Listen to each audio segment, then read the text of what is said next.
2 Reis, capítulo 23, faremos a leitura do verso 4 até o verso 23.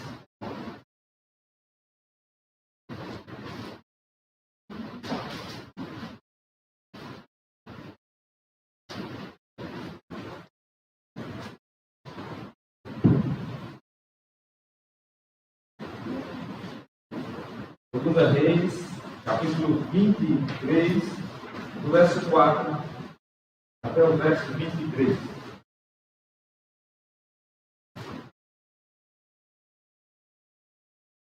Diz assim a palavra do Senhor.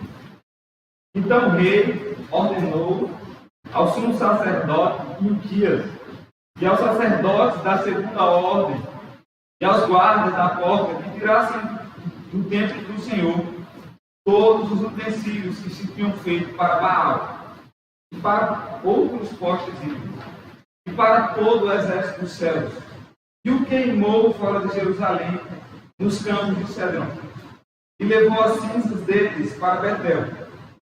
Também destituiu os sacerdotes e os reis de Judá, estabeleceram para incensarem sobre os altares, sobre os altos na cidade de Judá, e ao redor de Jerusalém, como também aos que censavam a Baal, ao sol e à lua, e aos demais planetas, e a todo o exército do céu.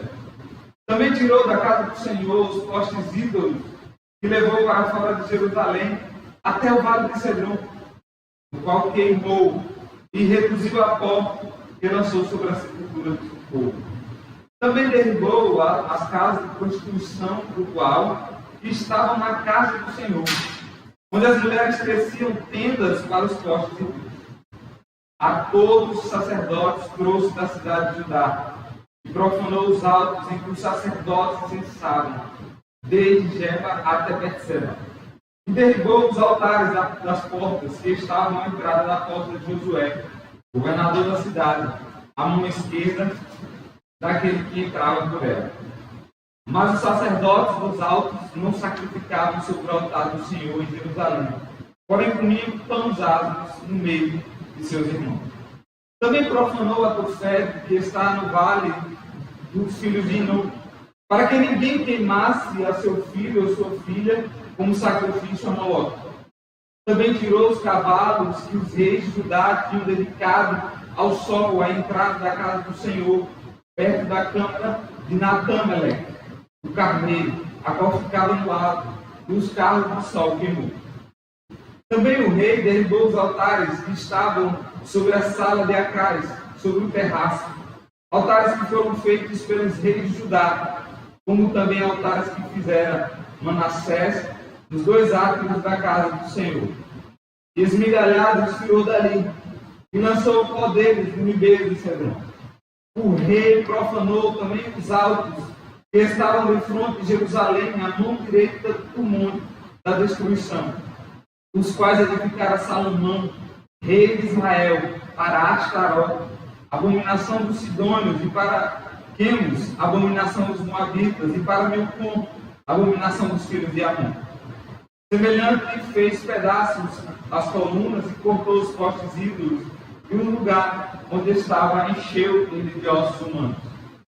Também o altar que estava em Betel, e o alto que fez Jeroboão, filho de Nabete, que tinha feito pecar Israel. E esse altar, junto com o alto, o rei derribou. Destruiu o alto, reduziu a pó do seu altar, e queimou os postes ídolos. Olhando Josias ao seu redor, viu as sepulturas que estavam ali no monte, mandou tirar dela os ossos e queimou sobre o altar. E assim profanou, segundo a palavra do Senhor, que apregoara ao homem de Deus que havia anunciado essas coisas. Então perguntou: que momento é este que vejo? Responderam os homens da cidade: é a sepultura do homem de Deus, que veio de Judá e apregou essas coisas que fizeste contra o altar de Betel. Josias disse: deixai-o estar, ninguém mexa nos seus ossos.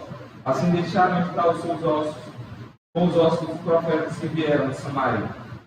Também tirou Josias todos os santuários dos altos que haviam na cidade de Samaria, o que os reis de Israel tinham feito para provocarem o Senhor a ira. E lhe fez segundo todos os atos que tinham praticado em Betel. E matou todos os sacerdotes dos altos que haviam ali, sobre os altares, e queimou os ossos humanos sobre eles, e depois voltou para Jerusalém. Deu ordem o rei e a todo o povo, dizendo: celebrai a Páscoa ao Senhor vosso Deus, como está escrito nesse livro da aliança, porque nunca celebrou tal Páscoa como esta desde o dia dos juízes, que julgaram Israel, nem durante o dia dos reis de Israel, nem nos dias dos reis de Judá. Corria o ano 18º do rei de Uzias, quando esta Páscoa se celebrou ao Senhor em Jerusalém. Podeis sentar-se. Hoje é um dia muito especial para nós, todos cristãos, chamados protestantes, reformados. Nós comemoramos 504 anos da Reforma Protestante. E essa reforma, ela teve início através da coragem e ousadia de um homem, um alemão que se levantou, um alemão que não se conformava com a realidade da igreja da sua época. Uma igreja que estava doente, que havia se perdido naquele período. E ele percebeu que a igreja estava deformada a tal ponto que ele então decide colocar sua vida em serviço da igreja, para que essa igreja fosse reformada, para que essa igreja pudesse ter os padrões bíblicos restaurados. E em 31 de outubro de 1517, que Martinho Lutero afixou nas portas da Catedral de Wittenberg as 95 teses em protesto contra a venda de indulgências e outras práticas da Igreja Católica Romana da época. Esse ato ele é considerado um marco da história protestante. Ele é considerado um marco inicial. E é interessante que quando Lutero faz isso, em poucas semanas, as suas teses espalham pela Alemanha e tomam conta da Europa, provocando assim um grande rebuliço naqueles dias, naqueles tempos.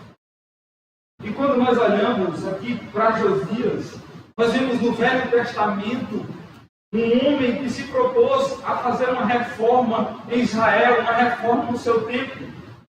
Porque Israel vivia dias terríveis.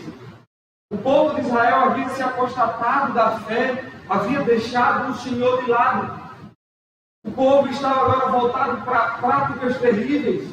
Tanto é que ele gasta tempo aqui narrando várias práticas que Josias precisou derrubar, que Josias precisou tirar de Israel. Era muita coisa que havia entrado no culto ao Senhor, coisas que profanavam o nome do Senhor, coisas que o Senhor repudiava, que o Senhor detestava. Então Josias ele começa a fazer uma reforma em Israel, restaurando assim a pureza do culto, a pureza daquele povo. Porque Israel era um reino teocrático, eles deveriam servir ao Senhor em santidade. Mas não era isso que estava acontecendo. Aquele povo estava vivendo em apostasia. E eles estavam mergulhados em apostasia, justamente por causa das suas lideranças. O pai e o avô de Josias foram os piores reis de Israel. Homens terríveis. Homens que permitiram a entrada de ídolos na casa do Senhor. Homens que permitiram que a nação se mergulhasse em profunda idolatria. Eles permitiram que ídolos das religiões pagãs adentrassem no templo. Agora veja, meus irmãos, imagine Bairro Novo deixando entrar no seu templo, no templo do Senhor, postes ídolos que serviam para adoração a outros deuses. Era isso que estava acontecendo em Israel. Os reis antigos permitiram a entrada de outros ídolos na casa do Senhor. Mas o Senhor levanta então Josias, um homem que começou a governar com 8 anos de idade. A gente até fica pensando como é que uma criança com 8 anos de idade começa a governar uma nação. Mas o Senhor levanta esse menino para governar esse povo para governar esse povo. Josias ele faz profundas reformas. Mas se você voltar um pouco os olhos, no capítulo 22, nós vemos que Josias ele ordena a reconstrução do templo, a reforma do templo. O templo estava um pouco danificado. E Josias, então, ele decide fazer algumas reformas.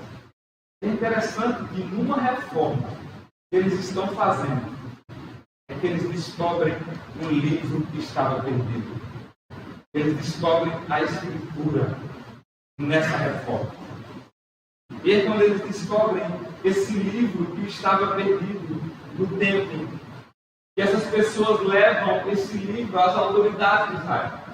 E as autoridades de Israel, então, encaminham esse livro ao rei Josias. Começam, então, a ler esse livro diante de Josias. Sabe o que acontece? Quando esse livro é lido para Josias, esse homem, então, se arrepende dos seus pecados. Esse homem se arrepende e é a ponto dele rasgar as suas vestes. E esse ato de rasgar as vestes era um ato que demonstrava um sentimento de profunda humilhação e arrependimento. E é isso que a palavra do Senhor, ela deve provocar os nossos corações, um sentimento de arrependimento, de humilhação, porque nós estamos diante da Santa Palavra. Palavra essa que é viva e que é eficaz e que transforma os nossos corações. Palavra essa que vem transformando a vida de pessoas há mais de 2000 anos. E quando essa palavra é lida, Josias ele chora. E há um verdadeiro arrependimento na vida daquele homem. E aquele homem, então ele decide chamar o resto do povo, para que o povo também pudesse escutar as palavras do Senhor. E o povo também, à medida que vai escutando a palavra do Senhor, que estava perdida. A palavra do Senhor havia sido esquecida, era uma geração que não tinha as Escrituras. Então eles estavam sendo guiados por outra coisa, que não as Escrituras. Era por isso que coisas horríveis como essa estavam entrando no templo, porque as Escrituras, que é o nosso padrão, havia sido deixado de lado, havia sido esquecida por aquela geração. E é interessante que a gente precisa observar que quando a palavra de Deus é exposta, gera arrependimento no coração. Josias ele promove uma reforma no sistema religioso e na sociedade de Israel. Ele faz uma profunda reforma. Acompanhe comigo a partir do verso número 4. Vai dizer que ele deu ordem aos anciões de Judá e Jerusalém, e se ajuntaram ele, o rei, e subiu à casa do Senhor, e com ele todos os homens de Judá, os moradores, e eles leram a palavra do Senhor. A partir do verso 1, perdão. E eles leram a palavra do Senhor. O rei então se pôs em pé junto à coluna, e ele fez uma aliança com o Senhor, para que aquele povo pudesse guardar os seus mandamentos. No verso 3 aí, para que aquele povo pudesse guardar os seus mandamentos e os seus estatutos de todo o quê? De todo o coração e de toda a alma, cumprindo as palavras da aliança que estavam escritas naquele livro. E todo o povo anuiu esta aliança. E aí começa então a reforma, a purificação do templo e do culto ao Senhor. E aí ele ordena aos sacerdotes que purificassem. Por quê? Porque certas práticas das religiões cananitas haviam adentrado, como eu já mencionei anteriormente, o culto ao Senhor. E isso aconteceu justamente por causa do seu pai, Amon, e por causa do seu avô Manassés, que permitiram a entrada desses ídolos. Mas é interessante que Josias ele vai lá e ele manda derrubar esses postos ídolos. Ele profana. Ele derrubou, ele tirou, ele queimou daquilo que estava errado dentro do templo. E essa a primeira atitude de Josias, ele retira tudo aquilo que não estava de acordo com as Escrituras. Mas não era só isso, meus irmãos. Além desses ídolos estava dentro da casa do Senhor. Veja que trágico. Haviam sacerdotes que adoravam outros deuses em outros tempos na casa do Senhor, fazendo oferenda dentro da casa do Senhor. E Josias, então, ele manda destituir todos esses sacerdotes para que eles não mais ficassem na casa do Senhor. Mas o que, como aquele ditado diz, é ruim, pode piorar. E a gente vai vendo que as coisas só vão piorando. Porque havia prostitutas e prostitutos dentro da casa do Senhor. Vocês conseguem imaginar que coisa horrível? Dentro do templo do Senhor havia prostituição. Havia pessoas fazendo coisas horríveis dentro da casa do Senhor, vendendo o seu corpo, se entregando aos prazeres dentro do templo do Senhor. Tudo isso aqui estava acontecendo. Mas Josias se levanta e manda retirar tudo isso. Ele derruba a casa desse povo, a casa da prostituição cultural. Ele derruba, ele retira. Mas não é só isso. Manassés, seu pai, havia colocado uma prática ainda pior. Porque naqueles dias, o povo estava sacrificando os seus próprios filhos a Moloque, a um deus. Agora, meus irmãos, se vocês imaginam tudo isso que está passando dentro da casa do Senhor, não é um lugar externo ao templo, mas está acontecendo dentro do templo. E por toda Israel isso está espalhado. Israel é uma nação chamada para ser exemplo de santidade aos outros povos. Mas com essas práticas aqui, eles estavam dando outro testemunho. Eles estavam dizendo que eles haviam esquecido o Deus que libertou eles da escravidão do Egito. Eles estavam totalmente sem sintonia com o Senhor. Isso tudo nos leva a uma pergunta. Isso tudo nos leva à seguinte pergunta: como é que esse povo deixou chegar a esse ponto? Como é que esse povo chega a essa situação? E tem mais. Se você olhar voltar os seus olhos para o verso 21, nós vemos que eles haviam esquecido a celebração da Páscoa. E celebrar a Páscoa era algo muito importante. Por quê? Porque a Páscoa celebrava a libertação do povo do Egito. O povo estava em cativeiro, vivendo por muitos e muitos anos sob o domínio dos egípcios. E Deus vai lá e faz coisas grandiosas e liberta aquele povo daquela escravidão, daquele domínio opressor dos egípcios. E aqui era a lembrança de que o Deus Todo-Poderoso os libertou das mãos dos inimigos, os trouxe para aquele povo redenção, trouxe para aquele povo salvação. E se aquele povo estava se esquecendo dessa mensagem, eles estavam se esquecendo do próprio Deus, do Deus que nos salvou, do Deus que nos redimiu. Ao pastor Leandro Lima, da igreja de Santa Maria, ele disse que a Páscoa era a mensagem central do Antigo Testamento. E se isso não era mais proclamado, eles estavam vivendo em total apostasia. Eles estavam vivendo distante do Senhor.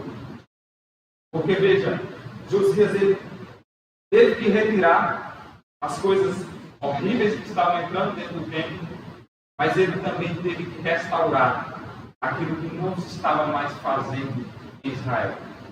Então, aqui nós aprendemos que as reformas que Josias faz são duas. A primeira é retirar aquilo que não estava de acordo com a palavra. E a segunda é restaurar aquilo que era importante, aquilo que era central na adoração do povo de Deus. E ele faz isso.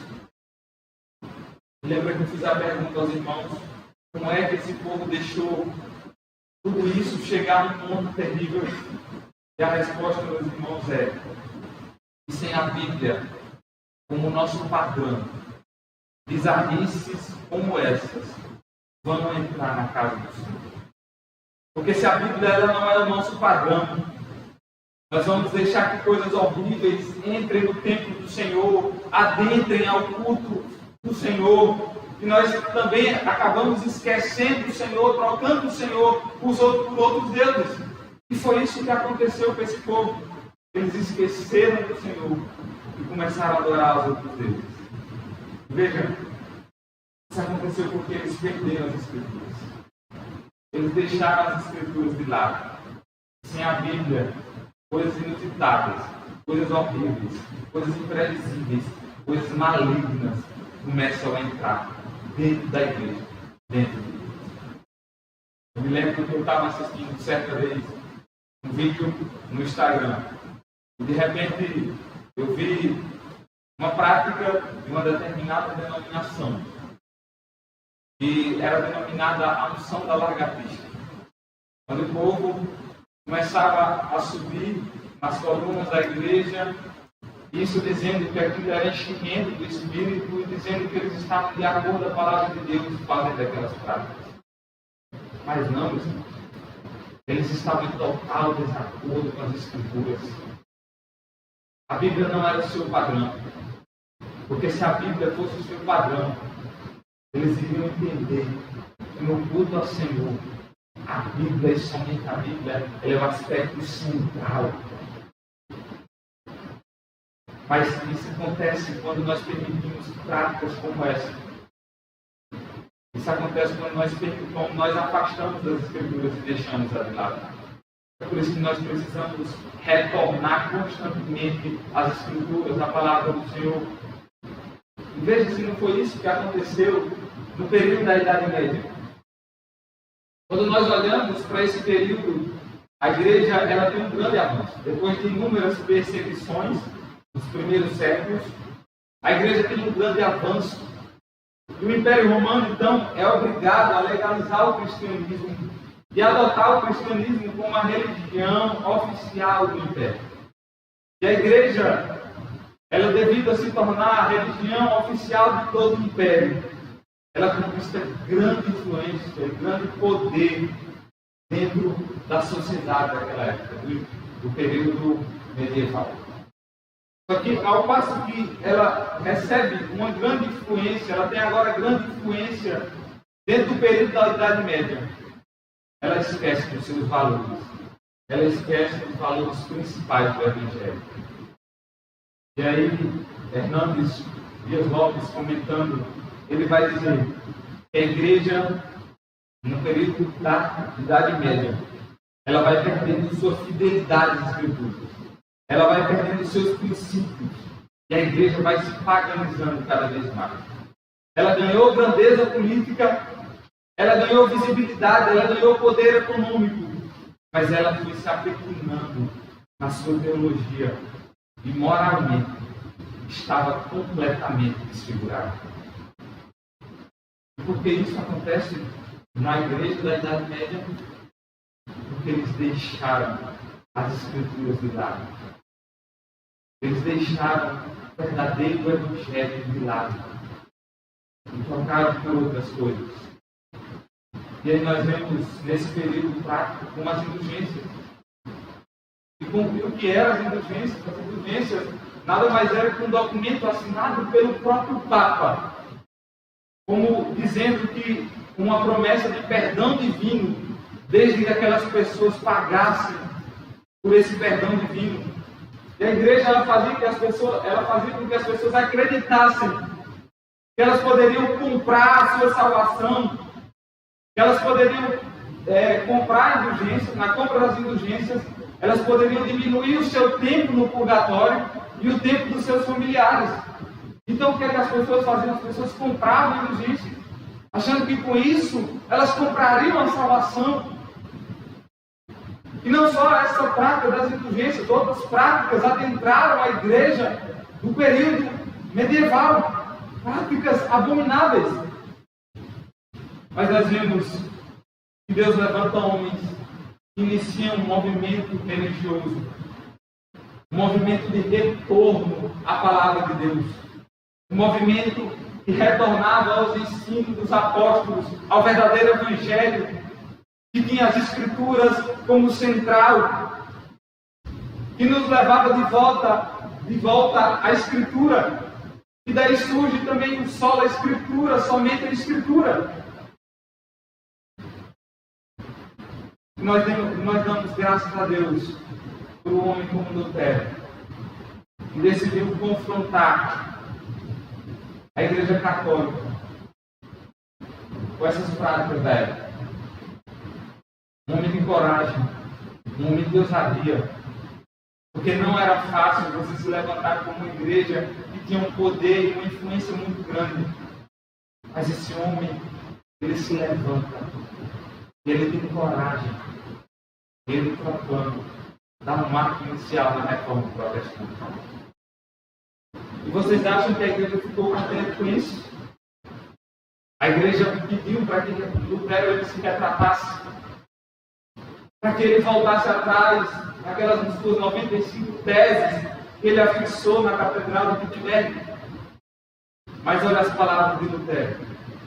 Lutero disse: a menos que vocês provem para mim, pela Escritura e pela razão que eu estou enganado, eu não posso e não me retratarei.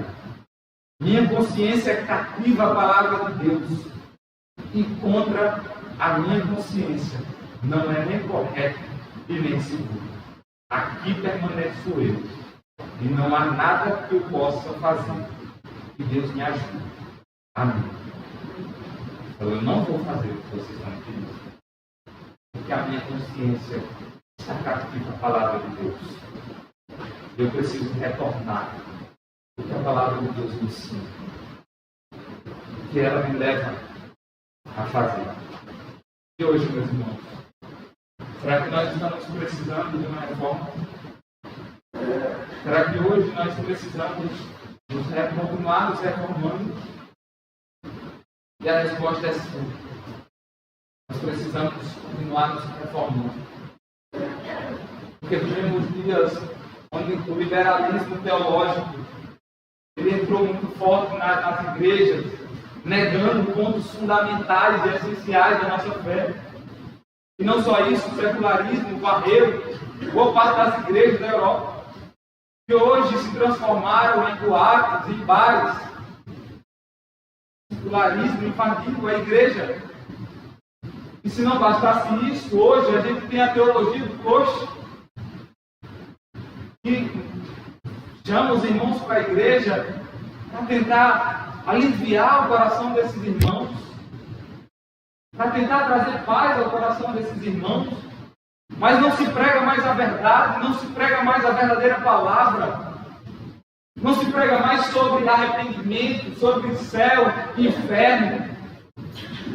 Nós vemos que as pessoas vêm para a igreja, mas muitos pastores, muitas denominações têm pregado um evangelho que é ao gosto do cliente, que satisfaz ao nosso coração, e não o verdadeiro evangelho. E não o verdadeiro evangelho que muda, que restaura e que transforma o homem. E esse evangelho que restaura, que muda, que transforma, ele é o evangelho da palavra, porque essa palavra que traz arrependimento genuíno ao nosso coração, e traz a verdadeira mudança ao meu e ao teu coração. Muitas igrejas hoje têm pregado a teologia da prosperidade, têm se preocupado em ganhar dinheiro, mas têm deixado a glória de Deus de lado. A igreja, à medida que ela cresce, ela também cresce em sua corrupção. A igreja ela foi chamada para ser sal, para ser luz no meio da sociedade. Mas o que nós vemos é que a igreja do século que nós também temos, ela vem se amoldada aos padrões desse mundo. E é por isso que nós precisamos de uma reforma. A igreja, ela cresce em número, mas ela não cresce em santidade. E aí, para finalizar essa mensagem, eu termino com as palavras do também do reverendo Fernando Teodoro. Ele diz o seguinte: em vez de a igreja abalar o mundo, é o mundo que está abalando a igreja. Em vez da igreja entrar no mundo para resgatar os que perecem, é o mundo que está entrando na igreja e influenciando os crentes. Ó, que Deus tenha misericórdia de nós, porque estamos precisando urgente de uma nova reforma. A reforma, ela foi um movimento histórico que aconteceu no século XVI, mas que ela também precisa acontecer nos nossos dias atuais, porque as nossas igrejas, nesse período, também estão se corrompendo cada vez mais. Deus assim nos abençoe. Mais uma vez, vamos orar. Senhor, nós damos graças ao Senhor, porque em determinado período da história, o Senhor levantou homens, a Deus, dispostos a reformar a tua igreja. A igreja que estava vivendo, ó Deus, de maneira terrível, distante da tua palavra. O Senhor levanta Lutero, o Senhor levanta Calvino, o Senhor levanta tantos outros nomes que se dispuseram a pelejar, a reformar a tua igreja, a trazer de volta, Deus, a centralidade das Escrituras, da tua palavra. E nós te agradecemos. Pedimos que o Senhor nos levante para continuar trazendo reforma aos nossos dias atuais. Porque muitas igrejas, no nosso período, têm abandonado o verdadeiro Evangelho. Que o Senhor nos levante para denunciar tais práticas, com coragem, anunciar a Cristo, ao mundo e a todas as nações, um único e Salvador de todo mundo. Assim que nós oramos, gratos ao Senhor, por esse momento de estudo da tua palavra. Em nome de Jesus. Amém. Amém.